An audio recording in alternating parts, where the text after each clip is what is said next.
Halo, selamat datang di channel Ruang Taktik. Di video kali ini kita akan bedah taktik Chelsea untuk musim 2001-2022 yang baru saja dapat gelar UEFA Super Cup juga. Hi, my name is Thomas Tuchel. Ini adalah gelar kedua Tuchel dalam 31 laga bersama Chelsea.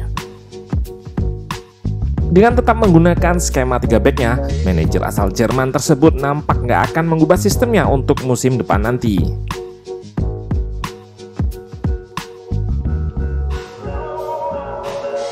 Saya juga nggak melihat urgensi untuk mengubah menjadi 4-3-3 misalnya. Karena terlihat 3-4-3 Tuchel secara taktik sudah balance atau berimbang baik untuk bertahan maupun menyerang. Meski ada isu dalam hal finishing atau penyerangan.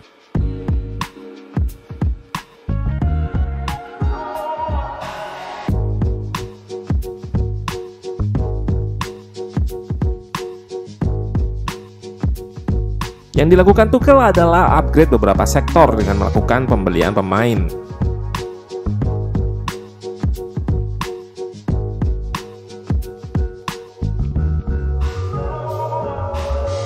Nah, kita akan bahas lebih detail sistem 3-4-2-1 ala Tuchel ini. Let's go, kita bahas sama-sama. Mengambil sampel pertandingan di UEFA Super Cup, di awal laga sudah terlihat bahwa Emery merasa lebih inferior dengan bermain reaktif. 4-4-2-nya disulap menjadi full bertahan 5-3-2. Hal ini dilakukannya untuk merespon shape menyerang Chelsea yang mengubah 3-4-2-1 menjadi 3-2-5 saat menyerang. Inilah keunggulan pertama sistem ini. Dengan hanya mendorong wingback untuk naik ke depan, Chelsea sudah punya 5 penyerang yang ditopang 2 CM, 3-2-5. Kita bisa lihat 5 pemain depan ini mengisi semua koridor. 3 pemain depan diberi lisensi untuk bebas berotasi. Werner yang aslinya berposisi nomor 9 atau striker berotasi ke sayap sehingga Havertz ditampingi Ziyech yang berada di depan.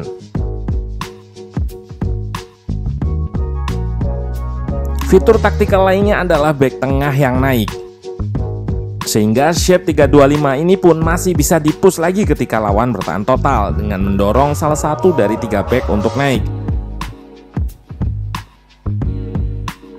Baik di kiri maupun kanan, back Chelsea punya kemampuan itu seperti yang ditunjukkan Rudiger di sini.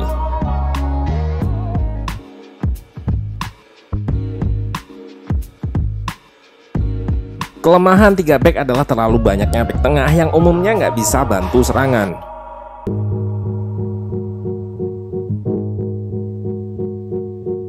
Namun dengan modifikasi taktik dan pemilihan pemain yang tepat, kelemahan terlalu banyaknya back di belakang ini bisa diatasi.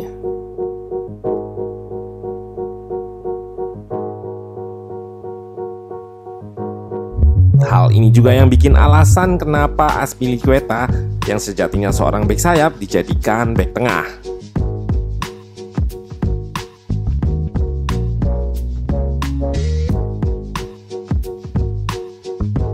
Tadi sudah kita bahas bagaimana peran back sayap saat menyerang.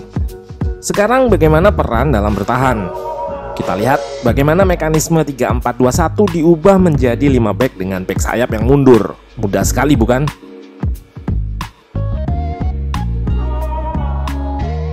Hal ini yang membuat pertahanan Chelsea dan tim yang menggunakan 3 back umumnya sulit ditembus.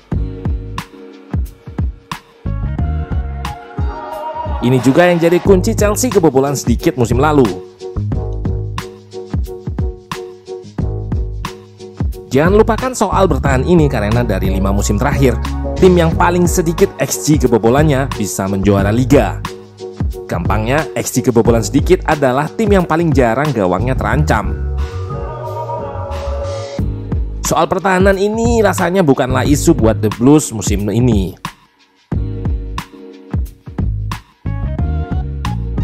Kelemahan 3-4-2-1 yaitu lini tengah yang hanya di cover oleh 2 orang juga teratasi dengan taktik bertahan yang baik.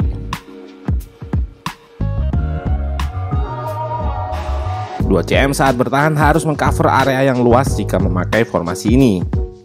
Kita lihat Kovacic dan Kante diikat oleh 2 pemain dan dipaksa melebar. sehingga ada gap yang besar dimanfaatkan oleh penyerang yang drop.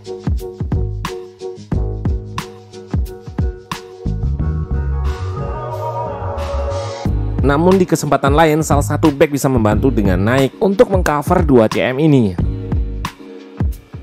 Ada tambahan atribut yang harus dikuasai 3 back di sistem ini, yaitu pembacaan situasi untuk bertahan di ruang depan atau front space.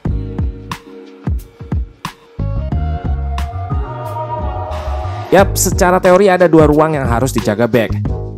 Di sistem 3 back, karena CM kerap terekspos tadi, backnya harus punya keahlian lebih dalam bertahan di front space atau ruang di depannya. Timing untuk keluar harus tepat dan back lain juga harus koordinasi dengan baik untuk melakukan cover ruang yang ditinggalkan rekannya. Pun begitu, 2 CM atau gelandang Chelsea menjalankan peran bertahannya dengan baik, terlebih karena adanya Kante yang mampu mengcover area yang luas. Jadi meski hanya 2 CM atau gelandang, tapi karena punya daya jelajah luas, serangan lawan relatif bisa diredam. Kita lihat Kante meninggalkan posnya untuk mengcover Kovacic yang juga harus bertahan ke sayap. Pemain timnas Prancis ini bisa membaca serangan lawan dengan meninggalkan posnya, yang juga akan di-cover oleh back yang naik. Dan benar saja dengan keluar, Kante bisa melakukan intercept dan mengagalkan serangan lawan. Di Euro kemarin banyak tim yang menggunakan formasi yang sama, sebut saja Jerman. Namun kita lihat kinerja 2 gelandangnya nggak sebaik 2 gelandang Chelsea. Peran 2 gelandang ini jadi kunci juga untuk meredam serangan dari tengah. Terakhir adalah peran Lukaku yang baru dibeli. Tuchel sempat berkomentar candaan kalau dia sebetulnya juga ingin memboyong Haaland sekaligus Lewandowski yang akan diplot di belakang striker. Ini sebetulnya sindiran juga ke orang-orang yang kerap mendikte siapa yang harus dibeli. Kasarnya, Tuchel menjawab kenapa nggak beli semua pemain yang jago. Yap, permasalahannya bukan soal jago atau enggaknya, tapi fit atau enggaknya di sistem taktik yang digunakan Tuchel.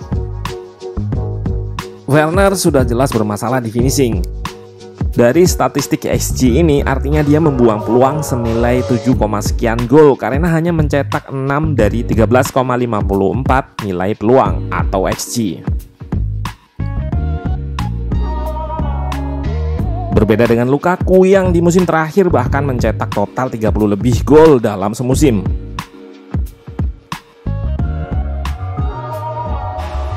Lukaku di Inter juga bertransformasi menjadi pemain yang sering mencetak assist dari hanya 2 assist di musim sebelumnya jadi 11 assist di musim kemarin.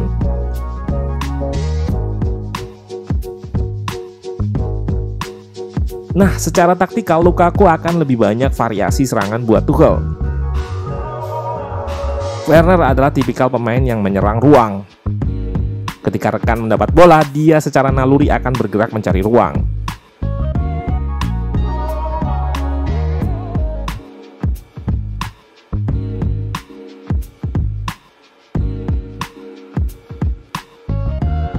Permasalahannya adalah ketika nggak ada ruang seperti menyambut crossing seperti ini. Werner bisa kesulitan untuk sekadar mencari ruang untuk menembak. Dan ini adalah set play atau taktik yang kerap digunakan Conte memanfaatkan Lukaku. Lawan dipancing untuk press lalu bola dialirkan secara diagonal dari sayap ke depan. Namun di sini Werner gagal mengontrolnya. Dengan Lukaku, Tuchel bisa menggunakan set play yang sama.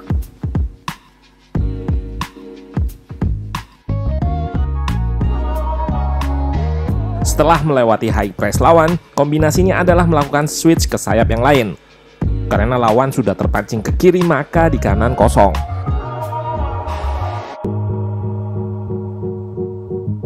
Dan ini adalah contoh jika digunakan di blok yang lebih rendah. Lukaku bisa jadi opsi pantulan seperti ini.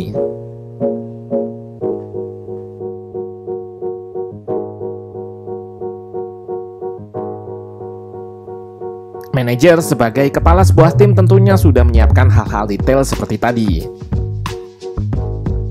terutama dalam upgrade tim dengan pembelian pemain. Sekarang tinggal di mental pemain itu sendiri, apakah mampu perform atau justru drop. Pembelian Lukaku tentunya akan memberikan banyak opsi variasi taktik dalam menyerang. Tuchel bisa juga mengubah formasi yang paling memungkinkan 3-5-2 seperti di Inter menggunakan 2 striker. Namun hal ini balik ke performa tiap pemain. Saat ini pilihan paling aman adalah tetap menggunakan 3-4-2-1.